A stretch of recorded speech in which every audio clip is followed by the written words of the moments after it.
Yo, welcome to Stargazing, a show about the figures and influencers that surround the superstars in NBA culture.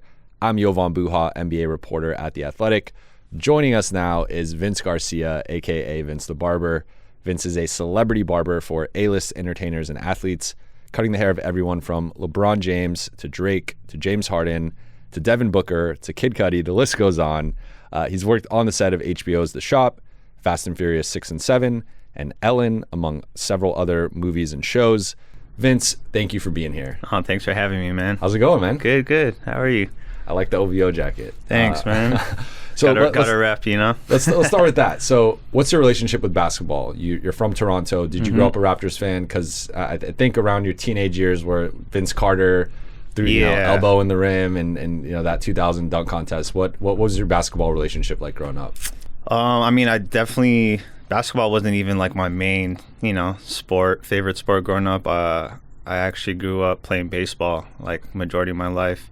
Basketball kind of came, I want to say probably like 7th, 8th grade. Kind of like, when the Raptors first came, started my Mighty Mouse. That was, that was everyone's favorite, obviously. And having an NBA team in Toronto and Canada in general was a big deal. So, I definitely grew up as a Raptors fan. Till this day, I'm a diehard Raptors fan regardless. But no, I just love basketball. It was always like a hobby of mine, kind of like my little getaway, you know what I mean? Like, it's like my happy place type of thing. So, anytime I'm feeling down or just out, like, shooting around just kind of calms me down and eases everything off. So, what about barbering? How did you get into that?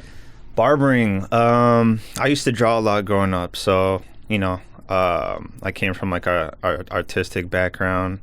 I was always kind of surrounded by that growing up, and it started probably 7th, 8th grade, same thing. I used to just do lineups and designs on all my homies. That's back when like the Nike check mark and all the little things like that was in. So my childhood barber, who used to cut me and the homies, actually he would cut us once a week. We go to his house, and my boys were like, "Bro, you should ask Kevin to teach you how to fade." I was like, yeah, I guess. And then I sat down, got my cut, and told him, I want to learn how to cut. He kind of broke it down for me, and it, started off as a hobby, and then it just became a lifestyle for me. And then how do you go from it being a hobby and turning it into a lifestyle, and then eventually cutting Chris Bosh? I think that was your first. Yeah, was my first first athlete, right? Yeah. So, So it started 7th, 8th grade, and then all throughout high school, I was cutting all my homies. I cut some of my teachers also. Cut them up in the boys' change room, and I was charging $5-10. And wait, were they giving you better grades for? I don't know. Maybe there was a perks of that, but. You're like, if you don't move this to an A, I'm gonna. So I never thought of it that way, but that was like my little hustle in high school. I was known as like the barber, and everyone wanted to get cut up, and again, it was like side money and just lunch money or whatnot. But I just started growing a passion for it, and I never really looked at it as like a career path for me.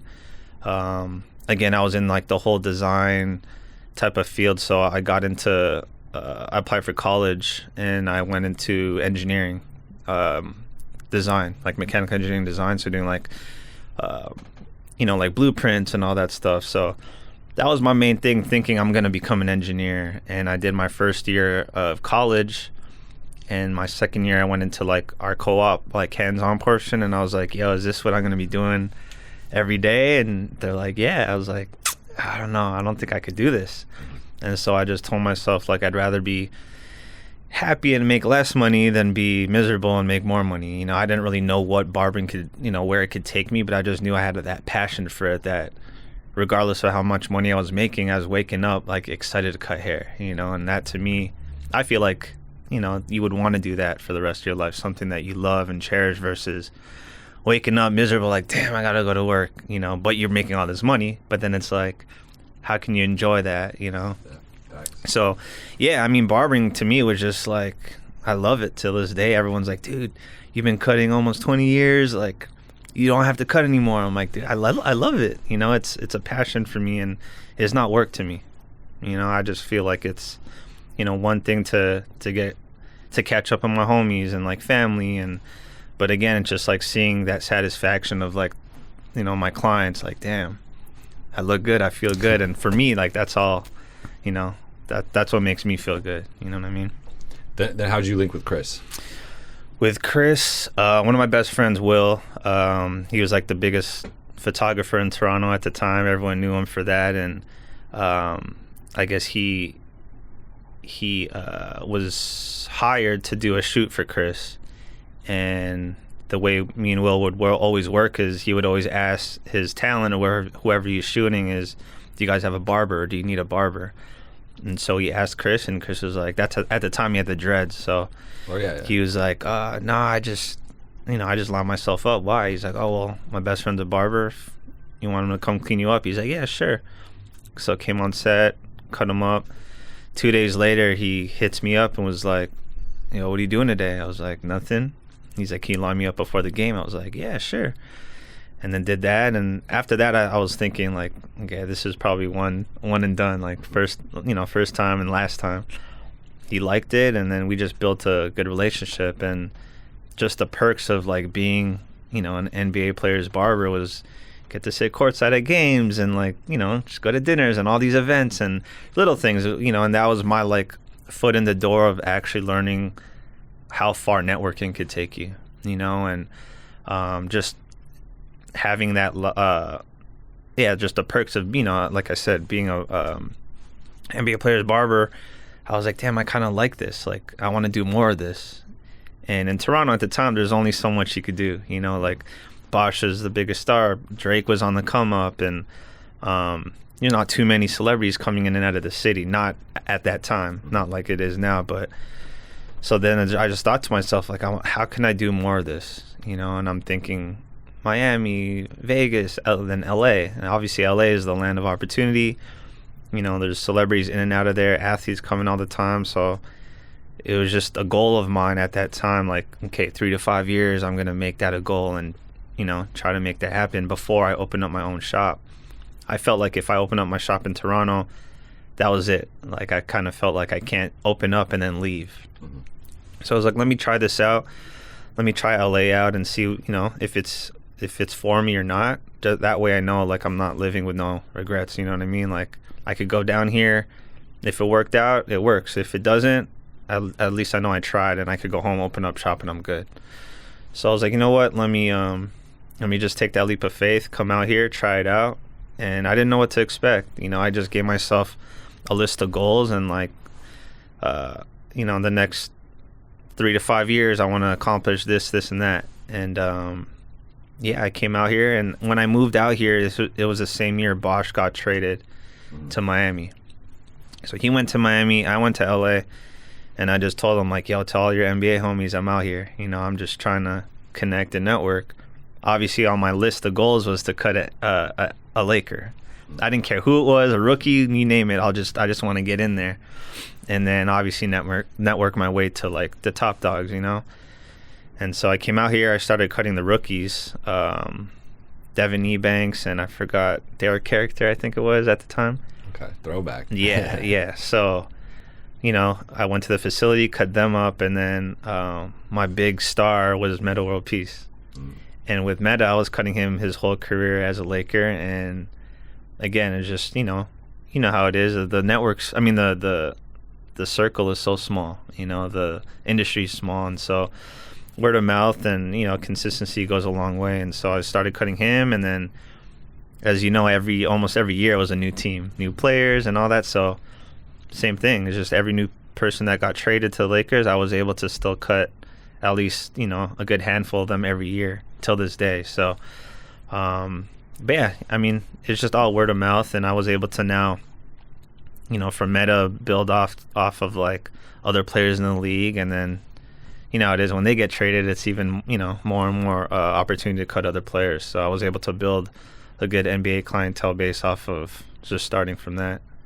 I read that you used to get to the practice facility super early and would sometimes beat Kobe there. Yeah. And because we've heard the stories, he's getting there 3, 4, 5 a.m., for his first workout, and then he'll do like a second workout before practice even begins. What was that like with and what were your interactions like with him? With that, it was, because again, yeah, like you're saying, we've heard stories of him, and I was like, how early can this guy really get there, And at that time, I was cutting majority of the team, almost probably half, if not more than half of the team. I had a couple of coaches I was cutting too. So my deal with them was practice and game days, mainly game days. I'd come cut half the team before practice for those that would come early, and then chill, watch practice, and then cut the rest after. So it's a whole day for me.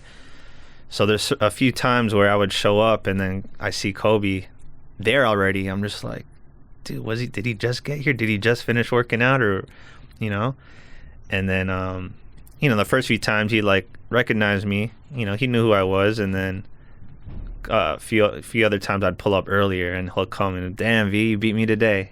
Just little conversations with him. And I've had a lot of interaction with him. But you know how it is, there's like a time and place to take a photo with him, and I've never had one, and I didn't get a chance to. But we had good conversations while he was in the chair. He had his own barber that he's used ever since he got in the league, I think.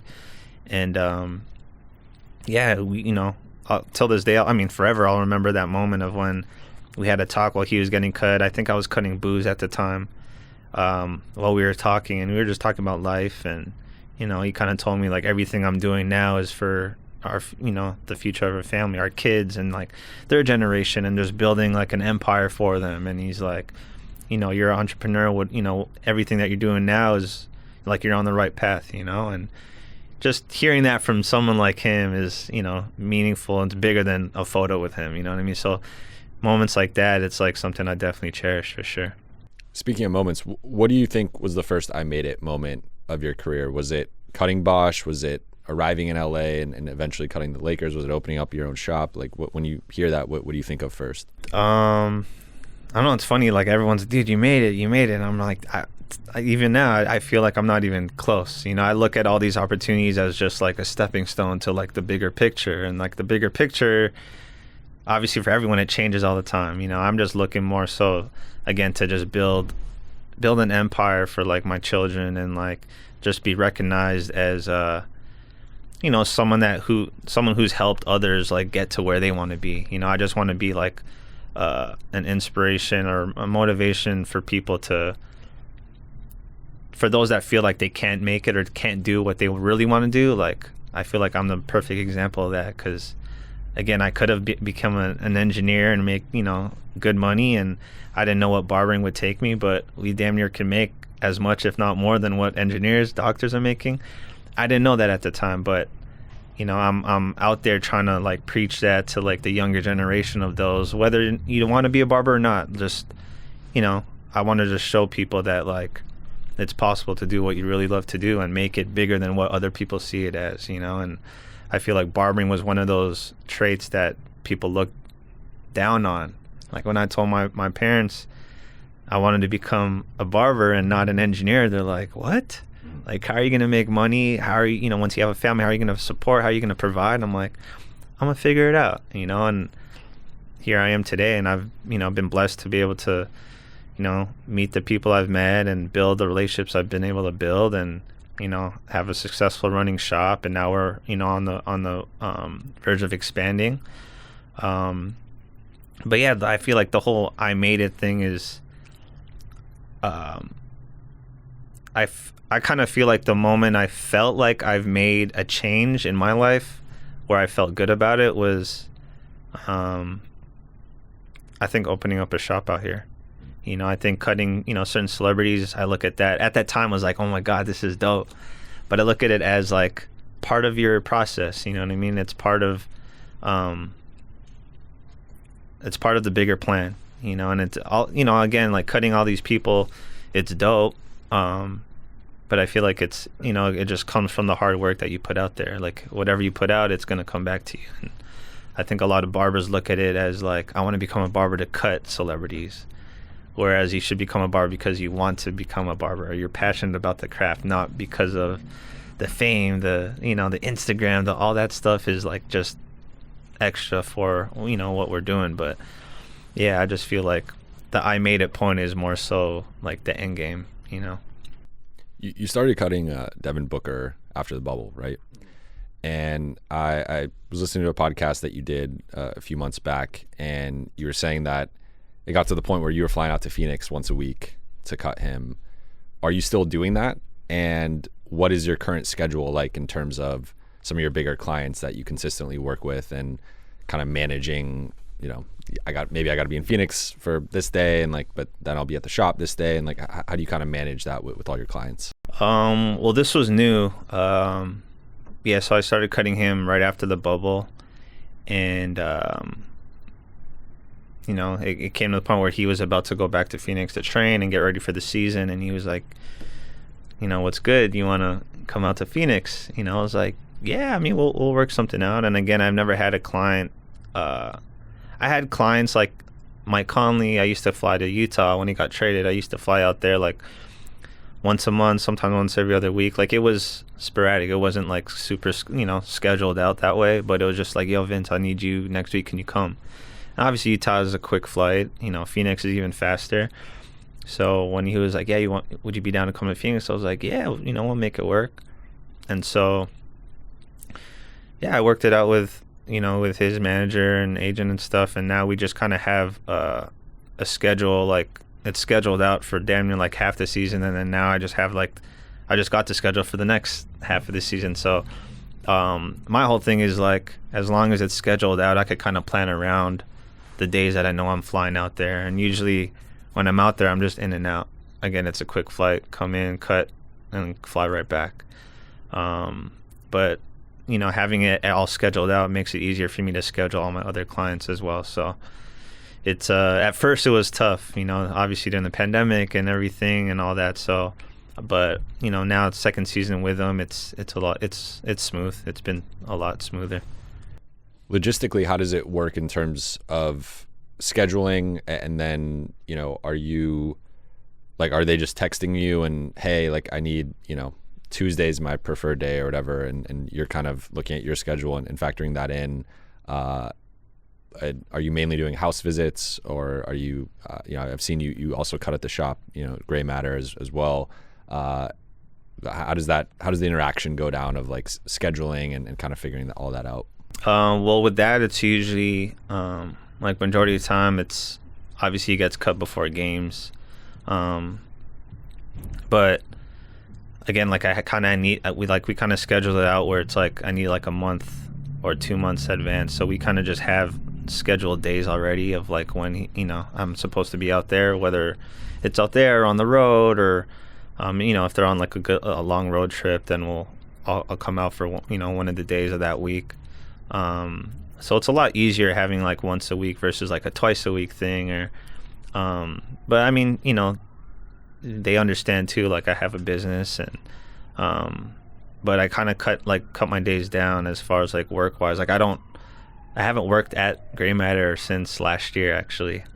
You know, I'm blessed again to have the shop running itself. They're busy. All my barbers are amazing and holding it down, and you know, again, that's all I could ask for as a business owner as well, as like, you know, I was able to build something and create it to a way, you know, all these other barbers would want to work and see the same vision as I do. And, you know, without them, there's no shop, you know what I mean? So I'm blessed to be able to have them run it, and it's running itself. And, you know, I try to come in every now and then, you know, make sure everyone's good. And top of the year, I'm actually going to come back and maybe do a day or so. And, you know, I'm breaking news on the pod, man. Yeah, so I'm, you know, it's the first time I've put it out there, but you know, I just miss working in the shop and being around all the barbers and stuff. So, but yeah, I mean, the way I work now, just everything's kind of just got to be all scheduled out. And if anyone else trying to come in, like majority of the time, you know, with LA having 2 teams, like a lot of the guys are in the city, so they're calling me all the time, like, yo, what's up? I'm out here. I need a cut today. I was like, I can't. You know, I'm at the point now where like I kind of need like a good 2-3 days in advance, if not longer. And a lot of them know it and respect it. And if I can't get to them, I got barbers that I could send to them. So regardless, if I can't take care of them, like I'll make sure they're taken care of. What's a fair rate to charge? And you don't have to get into a specific rate per player if you don't want to, but what's like the average NBA cut or celebrity cut? I mean, I just all my prices vary. I mean, I'm not one to really share that info, but Cool. I have like obviously my price at the shop. I charge like 100 at the shop, regardless of whoever you are. That's just my rate, and then outside of that, it all varies depending how far I got to drive, and and then as far as like me flying out to whoever, it's just a day rate that I charge, and again, it depends on like it all varies from like how long I got to be gone for and all that. So I kind of factored in like what I charge like hourly, and then you kind of do the math depending how far I got to go and all that. So end of the day, it's got to be. Do they cover the travel, or is it? I make sure everything. Okay. Yeah, I make sure everything is all covered. Because obviously for me, it's like I would love to just stay put, but at the end of the day, I want to make sure like I take care of my clients, and it's worth it on both ends. End of the day. So you started with cutting your friends and people in your neighborhood, your teachers, and then now you're cutting A-list celebrities, the biggest names. I mean, I ran through some of the list, but the list is quadruple that and more. Do you feel more pressure cutting celebrities' hair? Because I've thought about and just thinking about barbering and stuff like that. The attention to detail is so important, right? And you zone out for 30 seconds and you can mess someone's hair up, and you have to be locked in for that 30, 45, an hour. But to do it for a celebrity, and that your reputation is on the line, to if you mess someone's hair up, they might tell their friends or whatever. Like, what type of pressure are you kind of facing in those moments when you're cutting a celebrity's hair versus maybe someone at the shop? It's funny. I just, some people would be like, damn, I'm so nervous to cut so and so, or if I put on a barber to cut one of my clients, they're just like, damn, I don't know if I could do it. Like, I don't think I have the courage to, or I'm too nervous, or I'm scared. For me, I just feel like, this is what we do. Like, this is our job. If anything, I feel like on the other end, they might feel more nervous and scared to get cut. You know what I mean? Because it's like, one, if it's our first time getting cut by you, it's like they're nervous as hell too. Like, shit, what if they fuck up my hair? What if but no, I feel like for me, I'm never like, once they're in my chair, like, again, like you're saying, like, I'm in my zone. Like, I'm here, I'm ready to do this. Like, this is my job. They came to me, they called me for a reason, so I'm here to produce and show my work. We've been trained to do this. We've gone to school for this, and it's just like shooting a basketball for these guys. But yeah, not once, I've never felt, I think if anything, it's like I felt more nervous to just meet them. But once they're in the chair, I'm just like, all right, like, you're in my world now, and I'm gonna make sure that I take care of you, and it'll come out better than what you expected. That's the plan. And I'm blessed to be able to do that and provide for these guys, and them actually appreciating my work. Does that focus apply to other things in your life? Because you have to have that hyper focus, for when you're cutting. Like, is it like you're doing random stuff and you're just able to focus maybe more than the average person? I don't know, actually. I think it goes back to, like, if I'm passionate about doing that one thing, or if it's something like I really want to accomplish, like, yeah, I'll zone out and really just dive into it like that. How did you link with HBO and Uninterrupted for the shop? I know you were cutting Mav Carter, before you linked with them, but you've been one of the few barbers that they've used on the show. And how did that all go down with you getting with them? With that, yeah. So like it goes back to cutting Mav, and I got introduced to Mav from Omar. I don't know if you know Omar Johnson. He used to be VP of Beats, and he's really good friends with, Mav, Braun, just that whole clique. And I was cutting Omar for a while, and then he introduced me to Mav, and then was cutting Mav for years before he even made the move out here. And then it was All-Star Weekend, Toronto. They 2016, right? Yeah, they hit me up and was like, yo, we're about to film the show. We're filming a pilot called The Shop. And I was like, all right, cool. Like, well, they're like, yeah, we want you to be on it. It takes place in Toronto, All-Star Weekend. I was like, yeah, hell yeah, I'm down. So we came out there and we filmed like for like almost a whole day. and we had all these different people in there, and like at first we didn't know what to expect. I'm just thinking it's just just to shoot for All-Star Weekend, and then it became a thing. Every All-Star Weekend we were shooting episodes, and then I think they were just airing it on Uninterrupted, and then it finally got picked up. HBO picked it up, and our first episode we shot for HBO was All-Star Weekend here in LA. And so it was like a regular thing every year. All-Star Weekend we were shooting, no matter, every year it's been like that. The only time we didn't was COVID last year. So yeah, Chicago was the last one we shot All-Star Weekend. Last year we didn't do one, but I'm assuming this season we're gonna do one as well.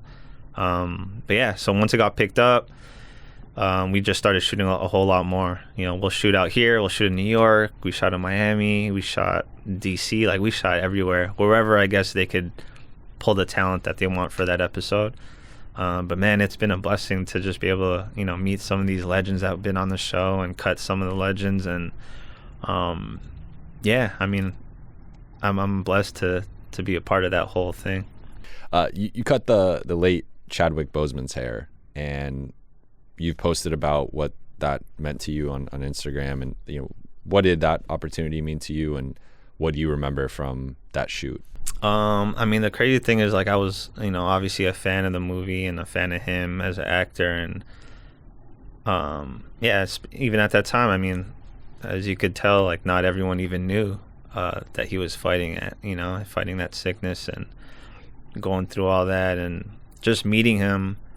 Because usually how it works is, like, we don't know who we're cutting until, like, we show up on set type of thing. And when he was like, yeah, I want to get cut, and then production was like, yeah, Vince, we're gonna have you cut Chadwick. I was like, oh, dope, like, that's sick. So beforehand, like, we meet them, and I kind of just ask him, like, yeah, how do you want your hair, like, the do's and don'ts. And we're just chopping it up with him, and he's like super down to earth, like, cool as hell, and just sharing that moment, like, and just hearing the things he was saying, and then next thing you know, he passes, and you're just like, damn, and just like, again, and then you revert back to that episode and hearing the things he was saying and how he was saying it was just like, you could kind of see or like hear, a little bit of like what he's trying to preach out to the world type of thing. And I feel like even with Virgil, like, he was fighting a battle that not too many people knew, but his work ethic and the things he was doing to portray in front of everyone in the world was, like, inspiring. Same with Chadwick, like, incredible actor. And again, I'm just blessed to be able to have a moment like that with him. So rest in peace to him. And yeah, it kind of gave me the chills, once I heard that he passed, and just having that moment with him. And it's crazy because I contacted our director on the shop, and I was like, hey man, during that episode, if you watch the episode, there wasn't much footage of me cutting him. It was just like blurred out in the back. And I was asking him, like, it'd be a big deal if I could get some footage of that or photos or something, to like cherish that moment. And he's like, yeah man, I got you. And he sent me a whole bunch of stuff, and I'm about to blow up a nice picture of me cutting him, and I was able to get good photo. Like, I didn't even know what photos they captured, and the ones that they did, I was like, damn, of us smiling and like shaking hands, and I was like, damn, that's dope. That's dope. Do you have a go-to icebreaker? Because you were saying, I guess maybe is it different when you're scheduling it with someone for the first time versus cutting someone on the shop that you maybe get a slight heads up on? Like, how do you kind of approach breaking the ice and starting to form that rapport with new clients? I think it's different. Like, on the shop, obviously they kind of know, like, okay, well, they're not going to hire barbers that can't cut, so like they'll trust you. But as far as like like meeting a new client, or say, like, it's happened a lot where NBA guys will just call me and be like, yo, I'm in LA, can you come cut me? And I've never met them, and it's just, my introduction to them was just through a text thread, so showing up, it's just like, I think it's a little easier because they kind of know who I am. And with Instagram, it kind of helps too, because they kind of see, your swag, or like what you're about and whatnot. And I think with me, it's just from doing it for several years, you kind of learn like how to be with celebrities and A-listers like off the top. Like perfect example, like Tyrese was one of my first like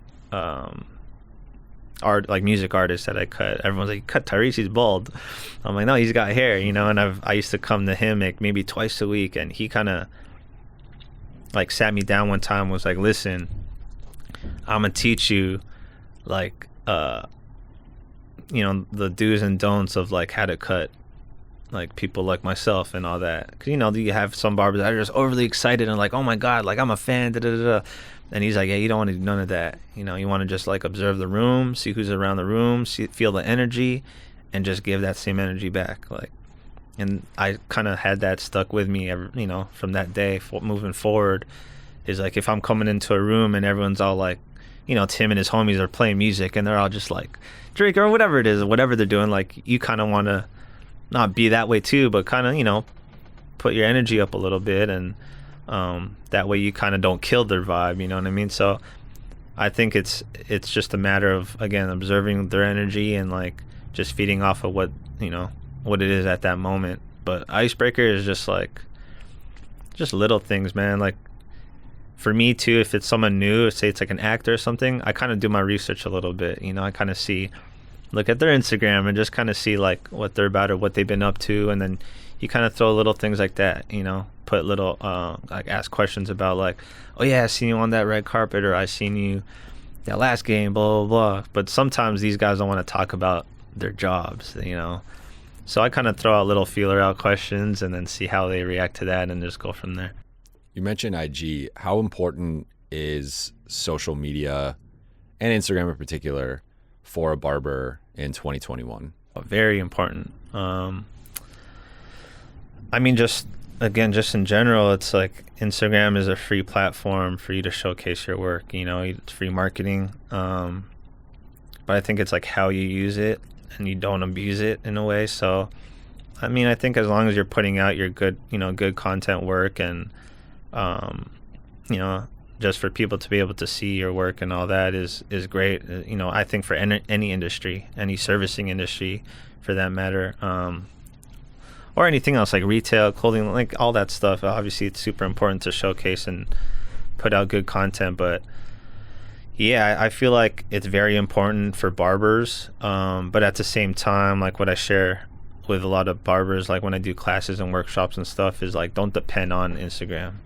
You know, a lot of people are like, oh, I want to get X amount of followers, and you have people, barbers I know of, like I don't want to mention names, but like they'll buy followers and like just to, you know, look cool or whatever it is. But I'm like, hey, if you can't turn the followers into money, then like what's the point of having X amount of followers? You know, like I know barbers that are making a killing and they don't even have like 1,000 followers, you know. And with me, again, I don't even focus so much on the followers stuff. It's just like what I put out there to kind of portray who I am, you know. Like I try to show balance of like work, family, interests, and it's not all about just like barbering, you know. And I feel like that way clients that want to know about you or get cut by you, again, they could kind of see how you are personality wise and kind of feel off that like, oh yeah, he's a dope barber, but I don't know if I like, you know, the stuff that he's into. Or that's why I feel like a lot of that can help with like clients looking on your Instagram, seeing if they want to get cut by you or not. What is one piece of advice you have for an aspiring barber? I mean, there's a lot of things I could say. I feel like, you know, don't let anyone tell you no. Like you use all that doubt and negativity as like power and fuel to like, you know, motivate yourself to prove them wrong. And just stay hungry, you know, keep believing. And like, I really believe in manifestation, you know, manifest the things that you want out of your life, out of your career, and, you know, like speak it into existence. And just keep practicing, you know. Like I've been cutting 20 plus years and I'm still learning, you know what I mean? There's always room for growth, and stay humble. That's the biggest thing for me, is like, staying humble, being humble goes a long way. Last one here. Where will Vince the Barber be in 2025? What will you be doing? Yeah, it's like just around the corner now. Yeah. I don't know. I mean, I feel like I'm at the point of my life now where it's like, again, I love cutting hair, but I don't want it to be a thing for me to like live off of, like I want to use like the relationships I built and like the people I've met and, and then try to really expand. And like, I want to really touch the world in different markets and different ways, not just as a barber, but as like a businessman or like just like a real entrepreneur. I want to just create and like open up different businesses where I give like people opportunity to be able to do what they love, and hopefully by 2025 that's where I'll be. Vince, anything you want to plug? Where can people find you on social? You can find me at Vince the Barber all across the board. I don't have different names like that. The shop, Gray Matter LA. One of my other businesses is by appointment only. It's a barber backpack company I created. But yeah, man, that's me. Yeah, I want to give a quick shout out to Sway Navarro who helped us link, and he's been my barber for 3 years now. So I've been coming to Gray Matter for 3 years, and Sway's the man. So, dude, I've known Sway. It's funny. So sorry, got a quick backtrack story, but Sway. This was at my first shop, Capsule. One of his good homies came to my shop, told me about Sway. I think Sway still has a shirt, but I created a shirt back then, and I wrote something for him because his homie was like, "Yo, can you sign a shirt for Sway?" And I signed it for him, and then dude, just seeing his growth, like he would hit me up on social media, and then he came out here. I don't know if he ever told you that story, but he came out here, and he was staying, I think, in Anaheim. He didn't know how big LA was. And my shop is on Melrose, and he was like, dude, like the commute from Anaheim to Melrose was crazy. And literally we spent like that whole day, took him out to dinner and went out to like have a couple of drinks and stuff. But just seeing his growth, man, to like where he is now is amazing. And that dude has got so much potential. That does it for this episode. Thank you so much for watching and listening to Stargazing. If you enjoyed this episode, be sure to drop a like and subscribe to the Athletics YouTube channel.